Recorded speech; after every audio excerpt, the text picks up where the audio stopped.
আম্মু আমি ভুল করছি, আমাকে ক্ষমা করে দাও। হ্যাঁ মা, আমি তোমাকে ক্ষমা করে দিচ্ছি, তুমি তো আমার সন্তান, আমি না করলে কি কে করবে, করে দিচ্ছি, যাও। অথচ আমি আমার মেয়ের সাথে যেই ধরনের অন্যায়গুলো হয়েছে, আমি এটা অবশ্যই বিচার চাই আপনাদের কাছে, আর আমি নিজেও এটার অ্যাকশন নিব, ঠিক আছে? আর ও যে কখনো এই ধরনের কোনো বাচ্চাদেরকে নিয়ে এই ধরনের নাটক না বানাইতে পারে, ঠিক আছে? এই ধরনের কাজ না করতে পারে, অবশ্যই এটা আপনারা খেয়াল রাখবেন, ঠিক আছে? আর আমার যেটা করণীয় আমি সেটা করব। আচ্ছা, কি মামলা করবেন? মামলা করব তো অবশ্যই, মামলা তো আছেই, ওদের প্রথম মামলা তো চলতেছে, তারপরে এই যে আমার মেয়ের মুখ থেকে যেগুলো শুনছি এটা নিয়ে আমি অবশ্যই এটা ইয়েতে যাব। ছেলে ছিল খুব ভদ্র একটা ছেলে, খুব ভালো একটা ছেলে। ওই ছেলেটা আমাকে বলতেছে, আন্টি আমি সাকিবটা অনেক চেষ্টা করতেছি দিয়ে আসতে, আপনার নম্বরটা আমার কাছে ছিল না, যেদিন প্রথম আসছি সেদিনই আমি পাঠাই দিতাম। হ্যাঁ, আমি আপনার সাথে যোগাযোগ করতে পারি নাই আন্টি। আর ছেলেটা ওই এলাকারই একটা ছেলেটা খুব ভদ্র। ওই ডান্স ক্লাবটা জান না, উনি যার ডান্স ক্লাবটা ওই মালিকটা। তো আমি বলতেছি দেখো, এখন তারা আবার কি আমাকে সত্য দিচ্ছে যে আপনার হাতে যে তুলে দিলাম আমরা একটা ভিডিও রাখবো। আমি বলতেছি ঠিক আছে রাখো, আমার কথা হয়েছে যে আমার মেয়েটাকে এখান থেকে আগে নেই, তারপরে যা করেন আমি করব, ঠিক আছে? তারপরে তারা কি করলো, ভিডিও রাখলো, আমার হাতে তুলে দিচ্ছে, আমি সই দিচ্ছি, এগুলো একটা ভিডিও রাখলো। আমাকে তোদের যা ইচ্ছা তা কর, কোনো সমস্যা না, আমার মেয়েটাকে নেই। তারপরে ওকে ইকরাকে কানে কানে বলতেছি, মা তুমি ভয় পাও না, আমি আসি, আমি নিয়ে যাব, তারপরে যা বলার বলবা। যখন ওখান থেকে আসি আমরা, আয়সা যখন আমি সিএনজিতে উঠি, সিএনজিতে বসার সাথে সাথে ইকরা আমাকে কাইন্দা জড়ায় ধরছে। আমি বলছি মা সত্যি আমি যেগুলো শুনছি? হ্যাঁ মা, তাড়াতাড়ি থানায় চলো।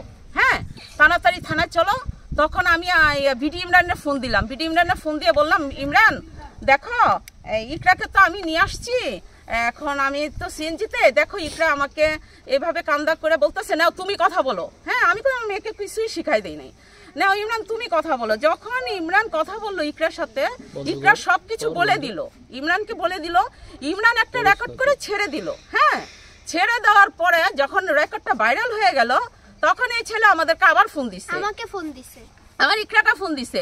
হ্যাঁ ইকরা কন্টিনিউ কি ফোন দিয়ে কি বলছে? ফোন দিয়ে বলছে তুমি যেটা বলছো আমি এখন ফাঁসি দিব, গলায় দড়ি দিব, আমি গাড়ির তলে পড়বো, আমাকে এইসব ব্ল্যাকমেল করছে, অনেক ভয় ভীতি দেখাইছে। তারপর আমি বলছি যে না, আমার আম্মু শিখাই দিছে, আমি নিজের ইচ্ছে বলি নাই, ভয় পাইছে আর কি। হ্যাঁ আন্টি কন্টিনিউ।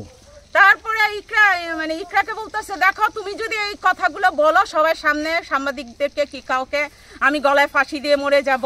হ্যাঁ, তারপরে আমি নিশাকে বললাম, নিশা ওই ছেলে বলতেছে গলায় ফাঁসি দিয়ে মরে যাবে, আমার মেয়েটাকে নিয়ে তাহলে তোমরা গায়ে হাত দিছো কেন, মারছো কেন, আমার মেয়েকে না খাওয়াই রাখছো, প্রতিটা ভিডিওতে মাইরা ভিডিও করাইছো।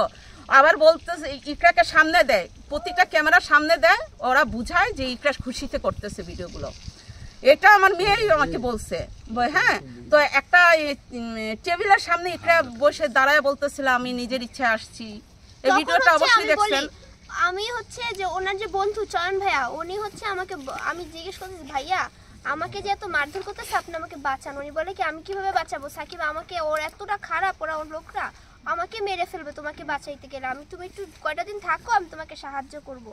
তারপরে আমি ভাইয়ার দিকে তাকায় জিজ্ঞেস করতেছি, ও আমাকে সাকিব বলতেছে যে বলো যে তুমি নিজের ইচ্ছায় আসছো। পরে আমি ভাইয়ার দিকে তাকায় জিজ্ঞেস করতেছি, ভাইয়া আমাকে এরকম মাথা নিষেধ করতেছে যেটা মার নামে বইলো না।